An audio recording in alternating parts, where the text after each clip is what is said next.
પાટણમાં પશુપાલકોની દાદાગીરી સામે આવી છે। રખડતા ઢોર દાદાગીરી કરી છોડાવી ગયા હતા તો પાલિકા કર્મીઓએ પકડેલા ઢોર છોડાવી ગયા હોવાનો મામલો સામે આવ્યો છે। ઘર્ષણ કરીને પકડેલા જે પશુઓ છે તે છોડાવી ગયા। પાલિકાના ઢોર ડબ્બાના કર્મચારીઓ દ્વારા રસ્તે રખડતા પશુઓને ઢોર ડબ્બે પૂરવામાં આવ્યા હતા। તો પારેવા સર્કલ પાસે નગરપાલિકા હસ્તકની જગ્યામાં 15થી વધુ ગાયોને રાખવામાં આવી હતી। પશુપાલકોએ જો હુકમી અને દાદાગીરી કરી ઢોર ડબ્બાના જે કર્મચારીઓ છે તેને બીભત્સ ગાળો બોલી ઢોરોને છોડાવી ગયા હતા। પાટણમાં પશુપાલકોની અનેક વખત દાદાગીરીના જે દ્રશ્યો છે તે સામે આવતા હોય છે। સમગ્ર મામલે પાલિકાના કર્મીઓ પશુ માલિકો સામે પોલીસ ફરિયાદની તજવીજ પણ હાથ ધરવામાં આવે છે।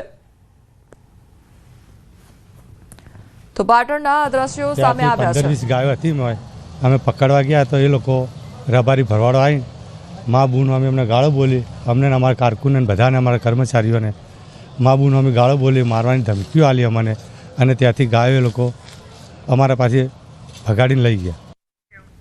અમારી સાથે હાલ સંવાદદાતા અશરફ જોડાઈ ગયા છે। અશરફ, પશુ માલિકોની દાદાગીરી જોવા મળી રહી છે, આખરે તેમના દ્વારા શું ચેતવણી આપવામાં આવી હતી, શું વાતચીત કરવામાં આવી હતી?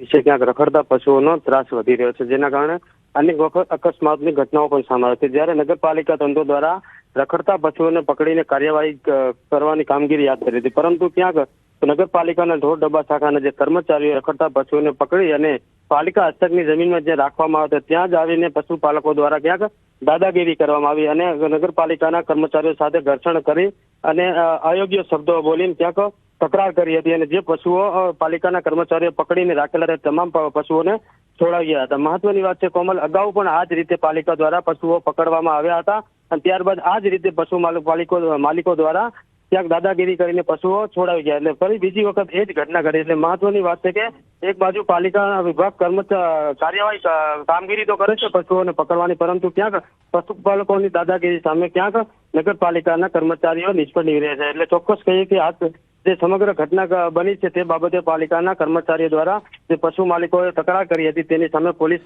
ફરિયાદની તજવીજ હાથ ધરી છે। પરંતુ મહત્વની વાત છે કે જો આ જ રીતે પશુ દબંગગીરી કરશે તો ક્યાંક રસ્તે રખડતા પશુઓના કારણે અકસ્માતોનું જે પ્રમાણ વધ્યું તો તે હિતાવત જ રહી શકે છે। કોમલ, અશરફ, એક તરફ જે પશુ માલિકો છે તેમની દાદાગીરી જોવા મળી રહી છે, બીજી તરફ જે કર્મચારીઓ છે તેમના પર હુમલો કરવાની વાત કરવામાં આવે છે અને જે સામાન્ય લોકો છે તે પણ ઢોરોના કારણે ત્રસ્ત બનતા હોય છે, ત્યારે આનું નિરાકરણ શું ક્યારે આવશે?